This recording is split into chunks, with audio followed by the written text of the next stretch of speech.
Right, good afternoon everybody. Welcome to day 2 of our Bioinformatics lockdown learning. So, hopefully we're online and people can see me. I'm going to try today to have the live chat around if possible. I think I kind of failed at that yesterday. And so I'm going to try a little bit to try and monitor what's going on there if I can, although obviously I've got a load of stuff all going on at the same time here. Okay, so good afternoon in the UK at least. Don't know if it's afternoon where you are, but we'll see. Okay, so yesterday we began by installing a virtual machine manager. It's a piece of software called VirtualBox, and then using that software to install a Linux virtual machine. So in our case, we've installed an operating system called Ubuntu as a virtual machine. So I'm going to just pop my VirtualBox window up here. So this is VirtualBox, and we've installed this Ubuntu virtual machine inside our VirtualBox here. At the moment, my virtual machine is powered off. The other thing that we did yesterday afternoon was we set that virtual machine up so that it can share files with our host file system, so that we don't need to give it a huge hard drive. We've just given it a 10 gig hard drive, which is just about big enough to hold the operating system. And that means that all of the files that we create in that shared folder that we made yesterday are available both on the virtual machine and on our host operating system. So in my case, my Mac laptop. I know from the correspondence that I've had since the end of the live stream yesterday that for some of you that process went very smoothly and worked very well, and for others that was perhaps not the case. So I know that there are some people who did struggle a little bit with getting to the point that I was at the end of yesterday's video, and that's entirely through no fault of their own, because this actually turned out to be a much trickier thing to do than I had anticipated, and partly that's because I can't test this setup on all sorts of different configurations. So I've got a Mac laptop, I do have a Windows machine, but it's not powerful enough to run this kind of thing. So I've not tested this on Windows at all, and I know that there was some problems with people who were running on Windows. And also my own laptop is a couple of years old, and as a bioinformatician, I'm always doing things like this. I've run virtual machines before. I've had this kind of setup before, so I've probably done some setup on my laptop in the dim and distant past that I can't really remember having done. And so although this all works nicely on my system, it isn't necessarily a given that it's going to work really nicely on everybody's. What I would say is I think for a lot of people we've managed to debug problems as much as possible. So there's been quite a few emails that I've received and comments on the YouTube video that I've received that I've tried my best to try and address and get people up and running into this point. So if you are still at a point where you haven't quite got a working setup that I had at the end of yesterday's lesson, then do get in touch. I want to make sure that as many people as possible can follow along with these tutorials. I would also say that that's probably the most fiddly thing that we will do. I think full stop, actually. Certainly the most fiddly thing that we will do for a while. So if you can get over that hurdle of that first lesson, then everything should get much smoother after that. What we're doing today and what we're doing for the next few days should not present anywhere near the same level of technical difficulties, because once you've got a working system, then all of the other things that we're going to do over the next few days should be relatively straightforward. So with that in mind, as I said, if you've still got issues with your setup, please do get in touch, and I will try to get those things sorted.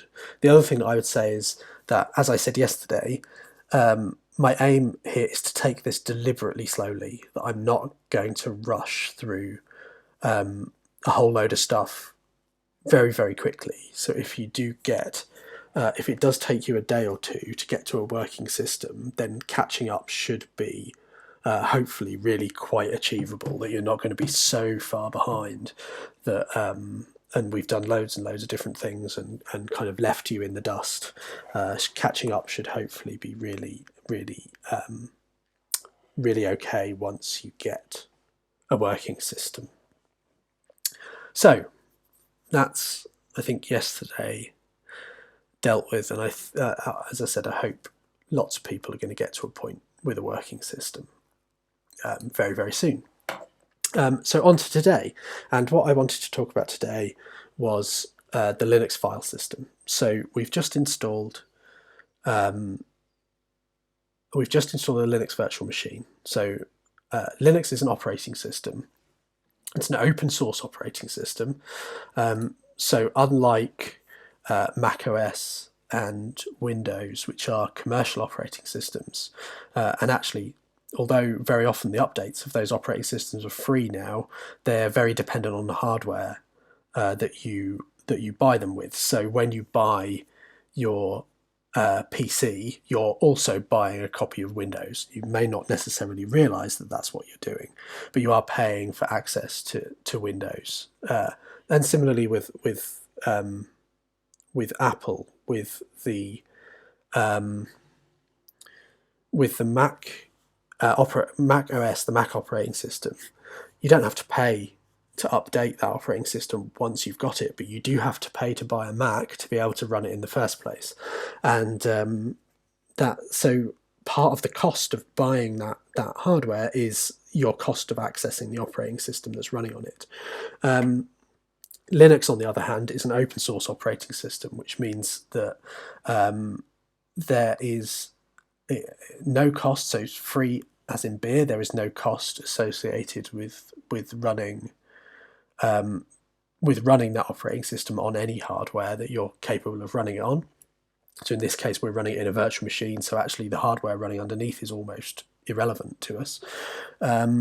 There's also it's also free as in speech, which means that it's open source in regards to you can read the source code of the operating system, and if you want to, modify the source code of the operating system. So it's a very open way of working, and in that regard, really quite different to the other operating systems that you might be used to. Linux has been around since the 1990s, and it's a development of an earlier operating system from the 1970s called Unix.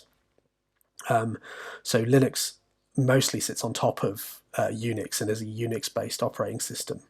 Mac OS is also a Unix-based operating system and does actually have a lot of features in common with Linux, but as I said, is not open source and doesn't necessarily let us do all of the things that we want to do during the progress of this course. So Linux is as I said, a Unix-based operating system. It was developed in the early 1990s and is surprisingly popular. I think it is probably the best way of summing it up.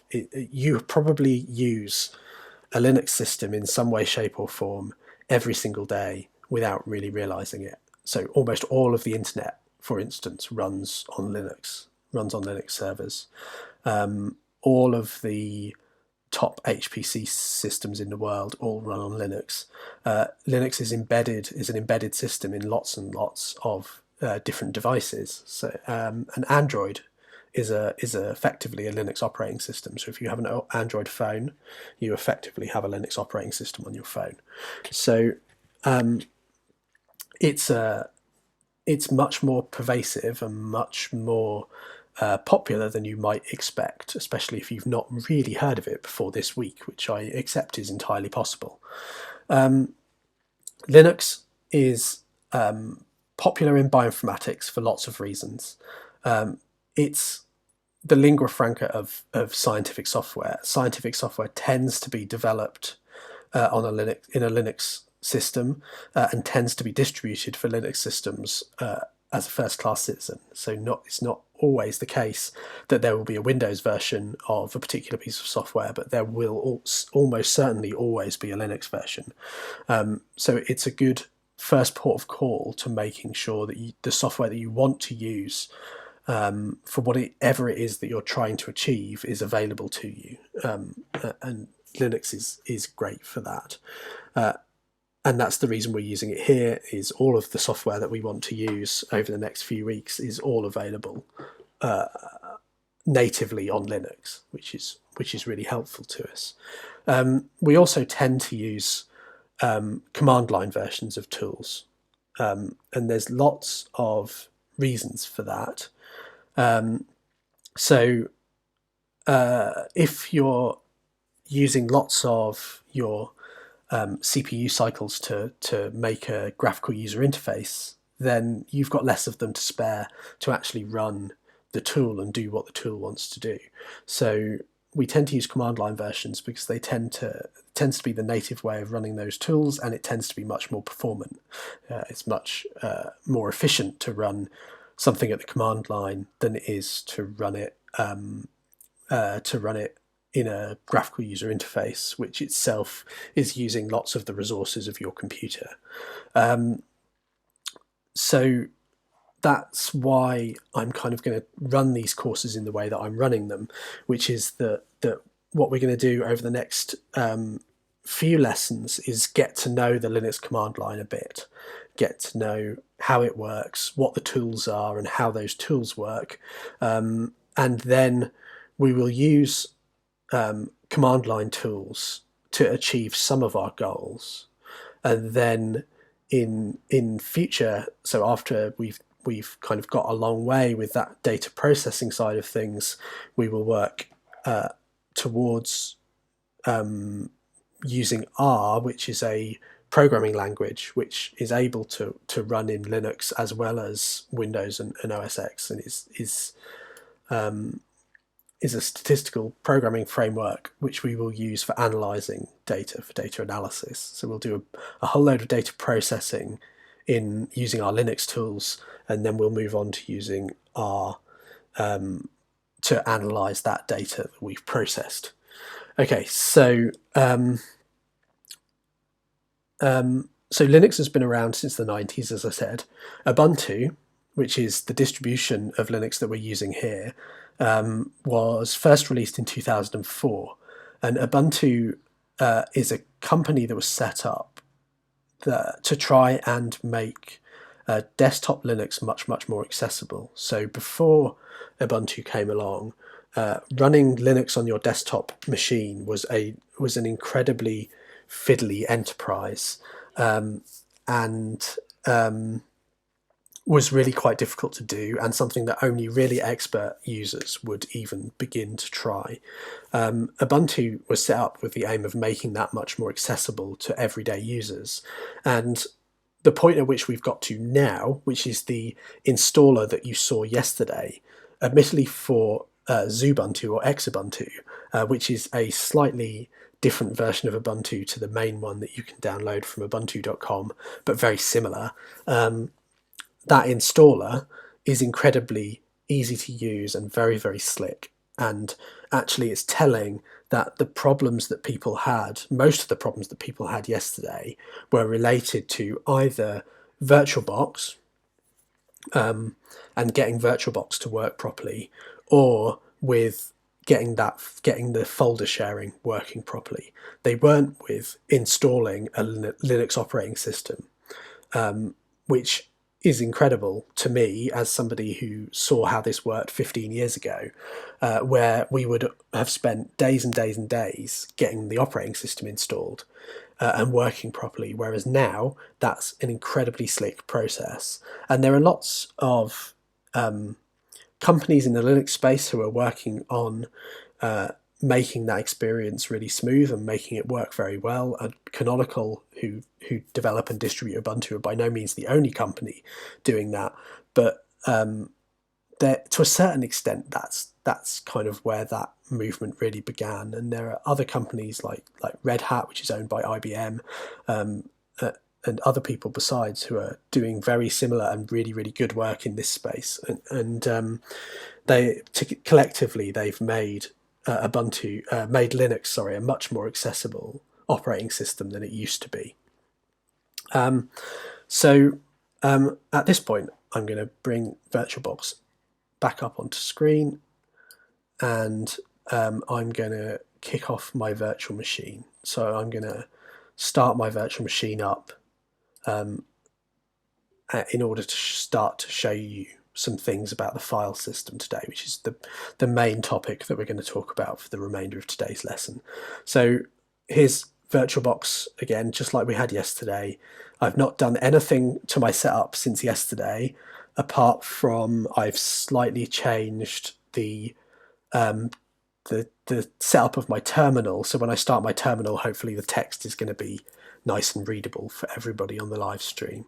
So I'm going to hit start, and that will boot my virtual machine. So my virtual machine will start up, and Ubuntu will begin to boot. Sorry, Xubuntu. I keep forgetting that we're using Xubuntu, not Ubuntu. So Xubuntu will boot, and hopefully this won't take a terribly long time. As I said, I've done nothing in particular to the setup since we finished yesterday afternoon. So Xubuntu is booting. As a reminder, I've got my shared folders as well. So here I've got my lockdown learning folders, which are shared between my virtual machine and my host machine. But I'm not worrying too much about that today. We'll come back to that in a future lesson. It was just important setup to get done yesterday to make sure that we're all ready to go in the future. So I'm mugging slightly to the camera here because my virtual machine is taking a while to boot up. So off we go, and there it is. So here's my VM. We've got my home directory here, so I can open up my file system. There's my share that I set up yesterday, so that's all still there and intact. I've also going to open the terminal. So by clicking the mouse in the top left hand corner, that little mousy icon, which is the symbol of Xubuntu. So if I click that and then scroll down to this terminal emulator, this is my terminal program. And the terminal is the place where we will spend most of our time in the lessons over the next few weeks. So I'm going to click on the terminal emulator, and up pops my terminal. And as I said, the one big configuration change that I've made since I last spoke to you is that I have made the text in my terminal quite substantially bigger. I've also changed the color of the text as I type in my terminal to be much higher contrast. So hopefully that's more visible to people on the live stream. If this is still, if this can still be difficult to see for people, then I can actually try to kind of up my text size even further. I want to make sure that everything fits on the screen though, so I want to be a little bit careful about that. But hopefully this is all legible for everybody on the live stream. Okay, so I'm going to talk about the Linux file system a little bit and about how Linux stores all of its files and how the file system works. So in Linux, every single thing about the operating system can be thought of in terms of a file. So all of the configuration is all stored in files. A directory, so a folder, is also a file. It's just a special type of file that's able to contain information about other files. All of the programs that you run can all be thought of in terms of an individual file. And this file system, as it's known, is incredibly important to the way that the operating system works. And Linux, the file system, has a very, very rigid structure that all Linux distributions follow, and they all look the same. And we tend to think about them in terms of people talk about it as a tree. So it's a hierarchy. So you think about it in terms of a tree because you think about kind of branch points and levels and leaves and things like that. So people talk about it in terms of a tree, but unlike a tree, the root is at the top of the tree. So I'm just improvising a little bit here. I'm using OneNote, and I've got a tablet which I'm going to draw on. So I'm going to try and kind of write stuff live for you. So I'm going to draw a picture of the Linux file system, and that picture hopefully will show you what it looks like and how to work around the Linux file system. So we think about, as I said, we think about it as a tree, but we kind of think about it as an upside down tree. So at the top of our tree, I'm just going to check that my OneNote is online, otherwise this really isn't going to work. Okay, this may not work, in which case I'm going to have to think of some other way of doing this. No, here we go, maybe. Bear with me. Teething troubles. So hopefully what we should see is, I'm going to draw a box, and in that box is going to be the root of our file system, and this really isn't going to work, so I'm going to try and draw on my Mac instead. This is going to be an interesting experience. Okay.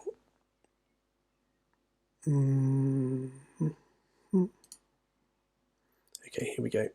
So we're going to draw a box at the top, and that box is called our the root of our file system. So that the root gets this symbol of a /. Let me just see if I can sync these things up. If this isn't going to work, I'm going to have to drag in a PowerPoint. I didn't really particularly want to do that, but we'll see what we can do. Because that drawing with a mouse is really not the way to do this. Okay, so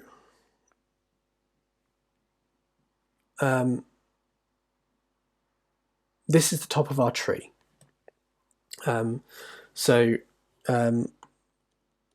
The top of our tree is the root of our file system, and that takes this symbol /.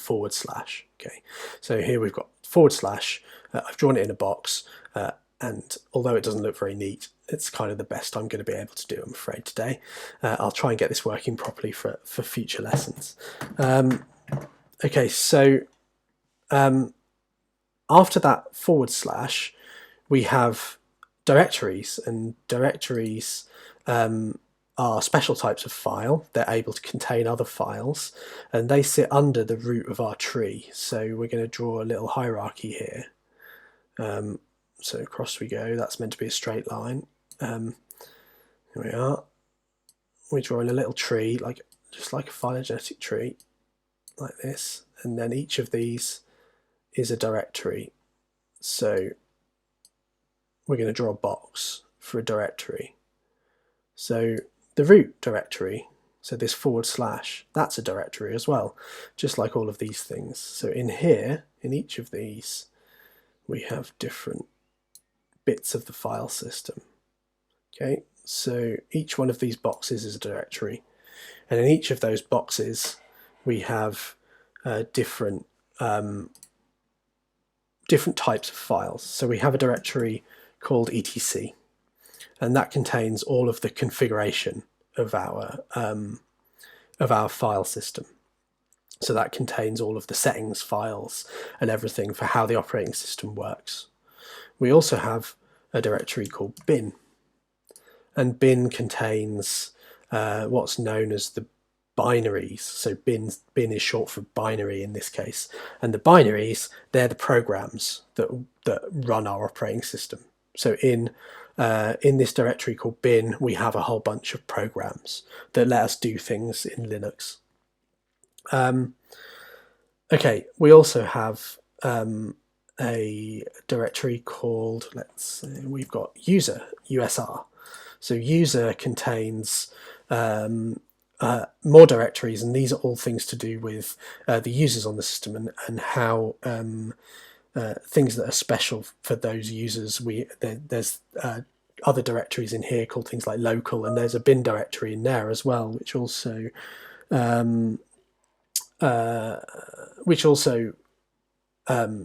contains other binaries, and binaries which are more specialized and less system-wide. And then the final directory in here that's really important is a directory called home. Okay, so this is a directory which contains all of the files that belong to the users of the system. So in your operating system, in your Linux operating system, you have in your home directory, you have another directory, and here goes my shonky drawing again.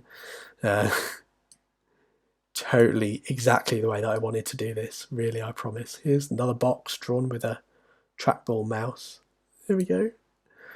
In there, so this is a directory that lives inside our home directory, and in there will be a directory which has your username. So in my case, on my Ubuntu system, my user is called Simon, so I have a Simon directory in there, and that's where all of my user files live. That's where all of my files that I create live in there. So again, a bit more drawing. Bear with. Do apologise. Here we go. 1, 2, 3, 4. Dare I say I'm getting slightly better at it. Oops, spoke too soon. So one of the directories that's in there is called, here we go, is called share. And that's the directory we created yesterday that we share between our two operating systems. Okay, so we've got this tree, and this tree contains directories, and it also contains files. So I'm going to go back to my virtual machine in a moment and show you what I mean by this. But this is our tree structure, and in there are all of the files that make up the operating system. So all of the configuration, all of the programs, everything that is involved in making the operating system function is contained within this tree. There's nothing outside of it. There's no second tree that contains other information. It's all in this one place, and it all sits under this root. So this /, which denotes the root of our file system. So at this point, I'm going to jump back to my virtual machine here with my terminal, and I'm going to show you this structure in my virtual machine. Okay, so I'm going to, first thing I'm going to do is I'm going to type the command pwd. So this is our first, other than the things which I just got you to type verbatim yesterday, this is the first command that you're typing in anger that I'm going to explain exactly what it is that it does. So pwd stands for print working directory. So what this command does is it will, on the screen, when I type enter, it will print the current directory that my prompt is sat in. So my little terminal here is sitting, resting within a directory on my file system, and that directory by default when I log in to my virtual machine is my home directory. So if I print my working directory, having done nothing else after logging in, what will get printed back at me is my home directory, which should be, as I drew shonkily in my picture, should be /home, and then everything here is separated with a delimiter, which is a /. So you've got /home /Simon, and that's my present working directory because that is my personal home directory. Okay, your home directory will be called something slightly different, presumably. So your home directory will be home / whatever your username is. So you can see I've hit enter here, and it's printed my working directory, which is /home /Simon, as predicted on the other screen. So that's my home directory. That's where, when I log in to Xubuntu and open a terminal, that's my present working directory, and that will always be my present working directory after a login. Okay, so in order to show you a bit about the file system, I'm going to move around that file system. So I'm going to navigate around the file system at the command line. And the way that you do that is using the command cd. Okay, so this is our second command. So our first command was pwd for print working directory, and our second command is cd, and cd stands for change directory. So pwd just reports where you currently are in the file system. CD allows you to move around the file system. And again, you will do this by writing out a path, so a place on the file system where you want your prompt to go, where you want your terminal to go. So in this case, I'm going to CD to the root of the file system. And if you remember from what I've said already this afternoon, the root of the file system is denoted by a single / character. That is the root of our file system. So if I type cd and then a space and then a /, my prompt will be moved from my home directory to the root directory of the file system. Okay, so cd and a /, when I run that command, nothing really appears to happen. So I'm immediately returned to my prompt, and nothing much seems to have changed. Nothing is printed out to the screen. There is one change that is very subtle, and that is that the character before the $, so the $ is saying enter your text here. The character before that is telling me where on the file system I currently am. So previously I was in my home directory, and the short name for your home directory is this tilde symbol, which is here before the $. So tilde means home in this regard, which is /home /Simon in my case. I've changed directory to the root directory, and that tilde on this line here has changed to a / on this line here. That's telling me that my prompt is now sitting in the root directory. And to confirm that, I can again run the pwd command. So again, if I type pwd and hit enter, then it will report my present working directory, my current working directory. And this time, instead of being my home directory, /home /Simon, it is instead just a single /. And that's the terminal telling me that I am sat in the root of my file system. So /. Okay, so on to our third command. So far we have run pwd for print working directory, and we've typed cd for change directory. Our third command is ls.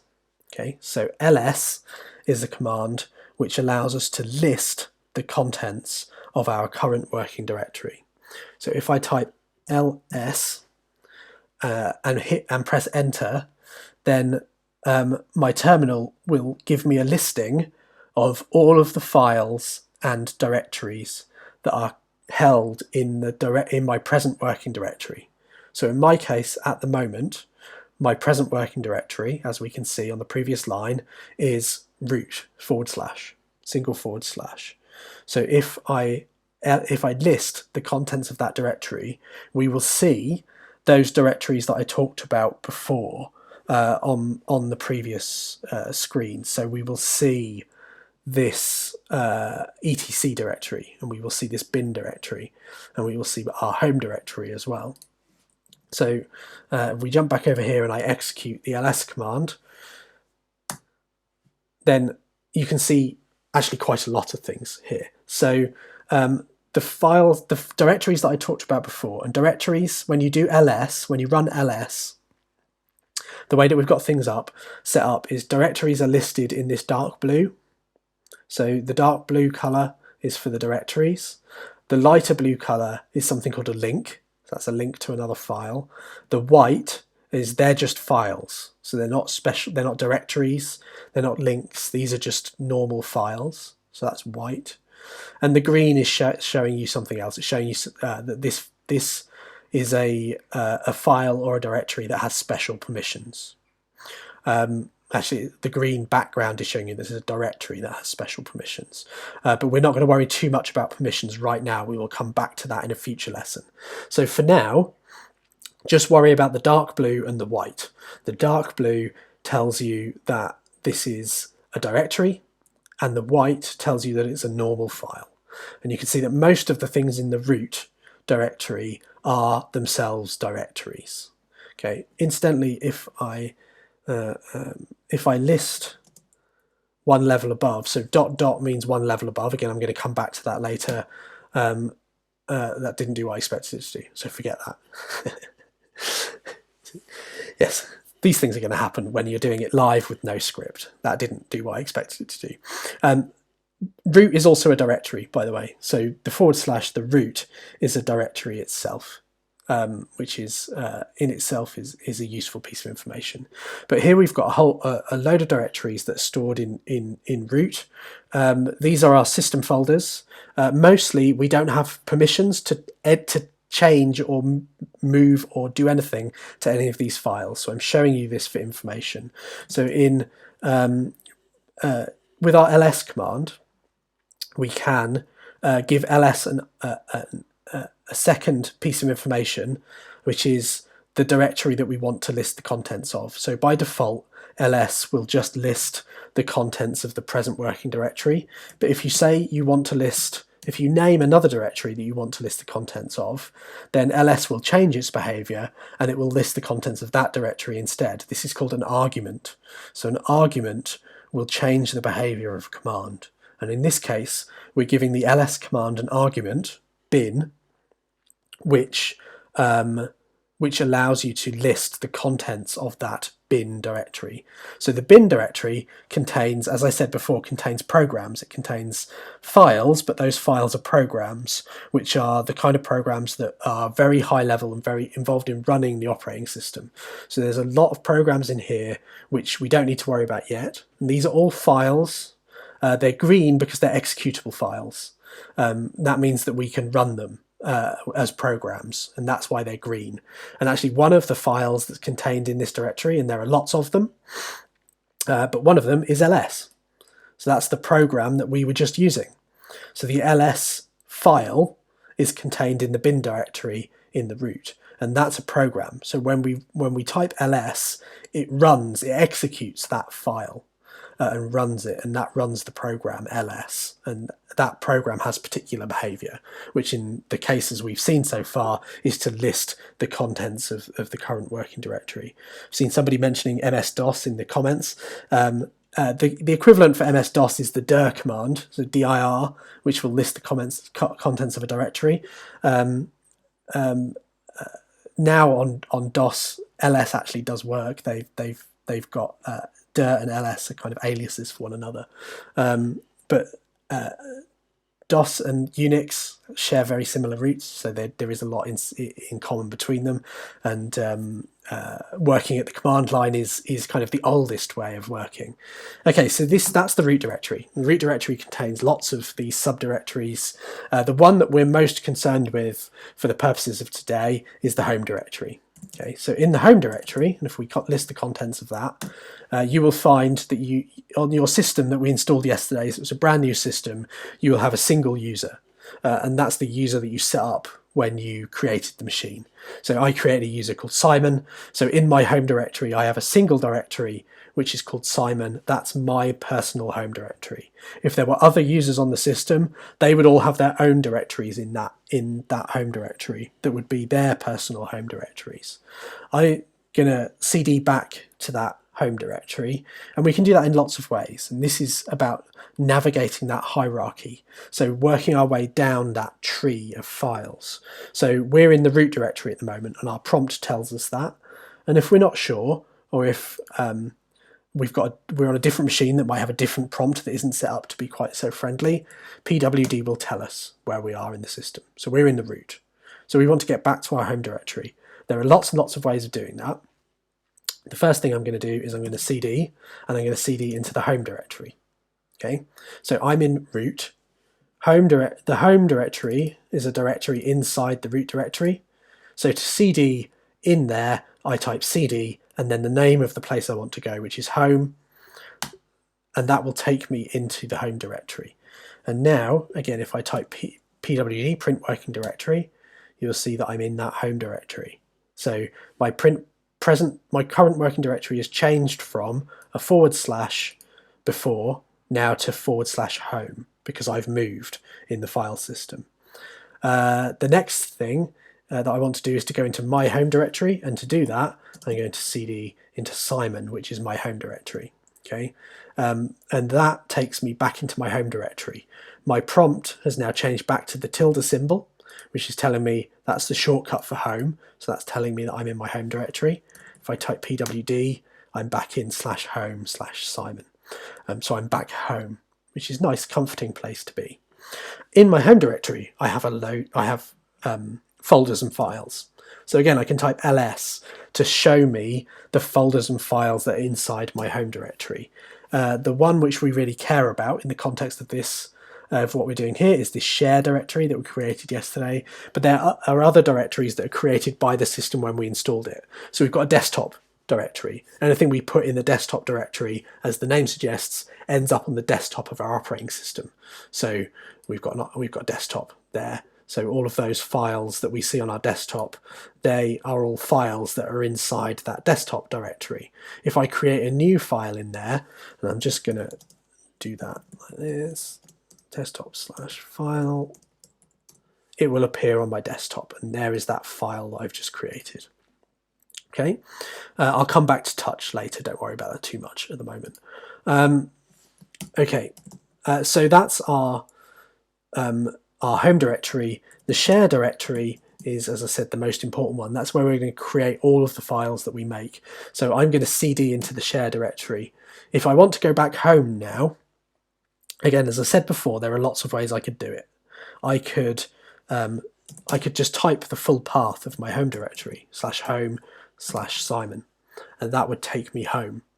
I could use the shortcut, this tilde symbol. That's a shortcut for home.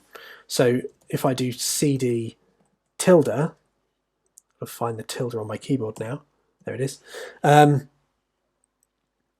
So tilde, that takes me home as well. So that will take me back to my home directory, wherever I am on the file system. It could be somewhere really complicated, and cd tilde would take me home.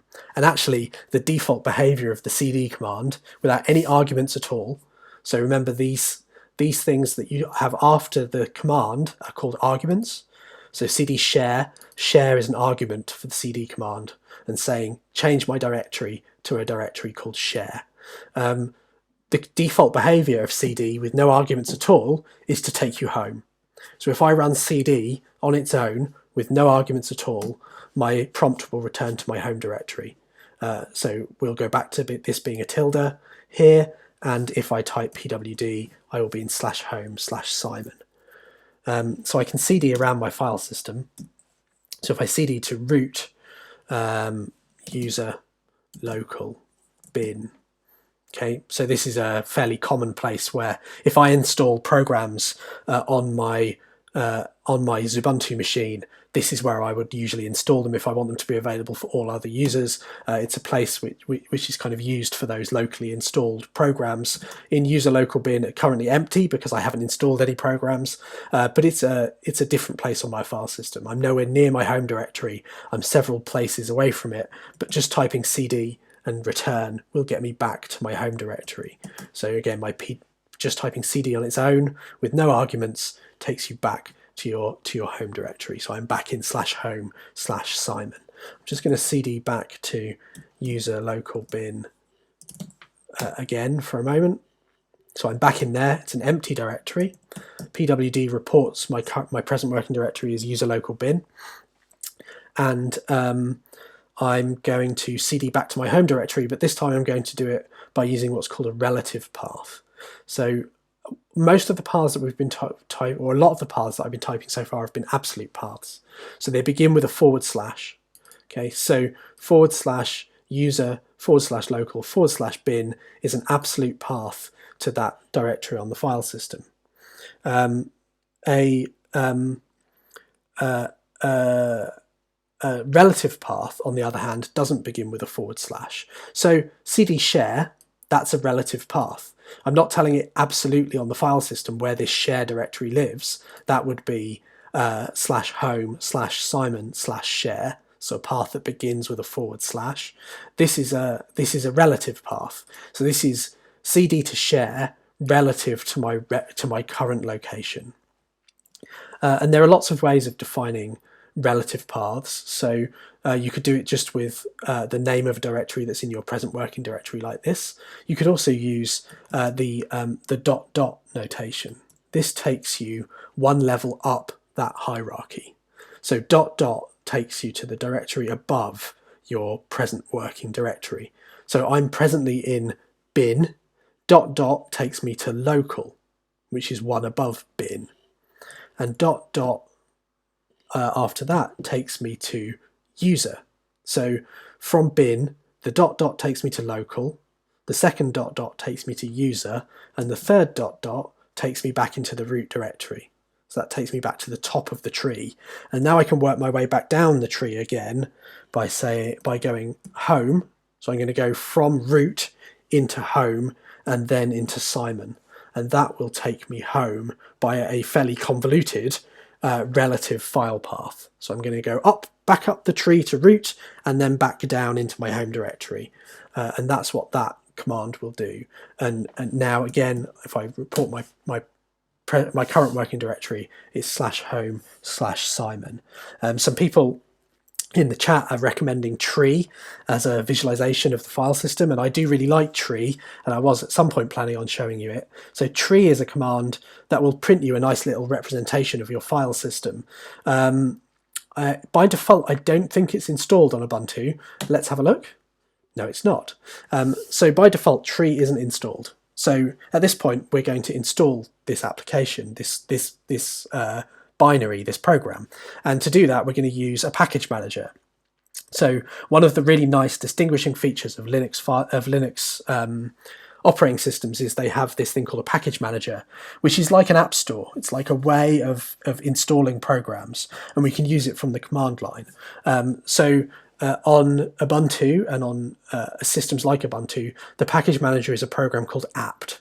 Okay, so we're going to use apt to install this program called tree. And we're going to do that by running the command that's suggested. When we tried to run tree, it said, oh, we can't find tree, but you can install it with this command. So we're going to run that command. So sudo, which we came across yesterday, sudo is a way of running a command as an administrator. So by typing sudo in front of your command, you're going to run this command as an admin user of the computer. Whenever you first run a sudo command within a particular time frame, you'll be asked for a password. So when I run this, I'll be prompted to type in my password. Apt is the program that installs. That's my package manager, so that will install my software. Then install and tree. And so this tells apt, so these arguments, install and tree, are arguments for the apt program, and they tell apt that this is the behavior I want. I want to install this program, and the program that I want to install is called tree. When I run this, I'll be prompted for a password. So I'll type in my password, and it will apt will go away and download the software. So it will download tree and it will install it onto my system. And now I've got the program tree. And if I type that command, I will get a little display of my file system. So this is showing you I'm from my current working directory, which is my home directory. This is showing you what's contained in that home directory in a little kind of, as much as a terminal can manage, a little kind of graphical view of what's present in my home directory. So this is showing me the files and folders or the files and directories in my home directory. Okay, so desktop, documents, downloads, and our share directory is there too. If I cd to root, so cd / and then run tree, it will show me all of the files on my file system. That will be a lot, even on a freshly installed system where we've not done very much to it, that will be an awfully large number of files. So if I run this now, it's going to print out a lot of things, okay, because there's an awful lot of even on a freshly installed system, there's a lot of files and folders. But you do get an idea from this of the hierarchy, because it's showing you the different levels of the file system with these vertical lines down the left-hand side of the screen, showing you all of the different levels of the file system and what's contained within it. So that has printed out every single file and directory on my entire system, okay, which is a lot of files and folders. You can limit that, so you can say just show me it to a depth of 3 directories, so just descend into 3 levels of directory. Why did that not work? Okay, remember my configuration of tree by looking at the man page. This is something else I'm going to talk about in a future lesson. So actually it wasn't D, it was L, which is how deep you want to go. So rather than D, it's L, and I'm just going to go 3 levels deep. And that will show me, so rather than showing me every single file on my entire file system, it will just descend into 3 levels of directories and show me all of the directories and files at that level. It's still a lot of information, but it's a lot less than showing the whole thing. And hopefully what you can see from this is the hierarchy of that file system, and the kind of depth to it. If I just cd into the home directory and again type tree, you can see that in the home directory there is a directory called Simon, that's my user, and in that Simon directory there's a whole bunch of other directories. So it's a nice little visualization of the file system, and thanks to the person who mentioned that in the comments. Okay, so what we've done over the last 50 minutes or so doesn't feel like a great deal, I will freely admit, but we've looked at the kind of structure of the file system, tried to explain a little bit about how the file system is arranged, and I've also shown you how to navigate around that file system. So we've just looked at 3 commands, 4 commands if you count tree. So 3 commands. That is pwd to print your working directory. That tells you where in the file system you are currently located. Okay, so print working directory, and at the moment you can see I'm in /home. Then we've got the cd command for change directory, and cd will move you around that file system.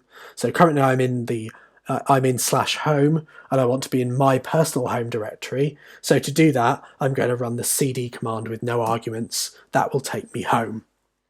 And then the final command for kind of orientating ourselves within this file system is ls.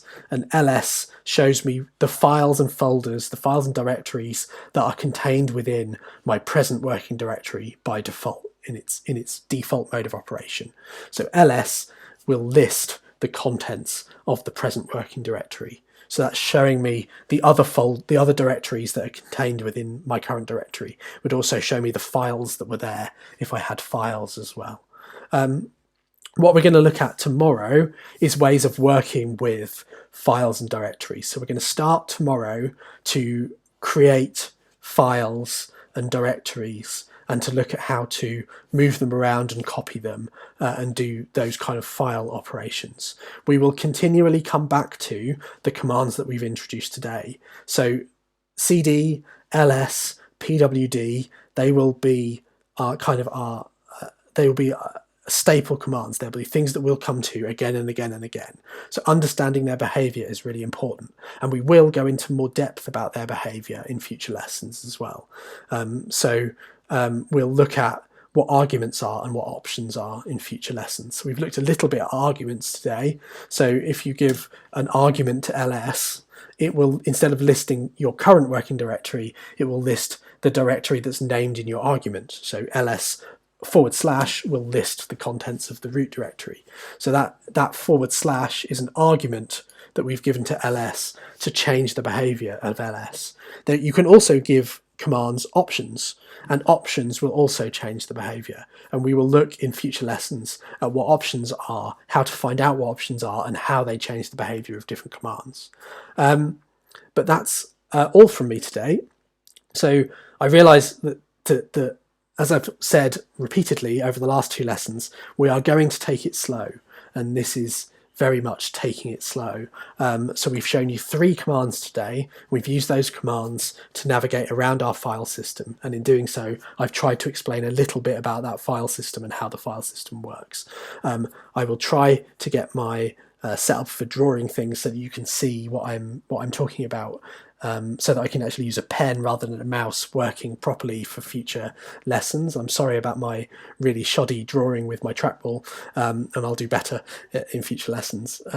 So come back tomorrow for a lesson on working with files, so creating files, moving files around, copying them, and also how to put some contents in them, so how to actually edit files and start to create some data.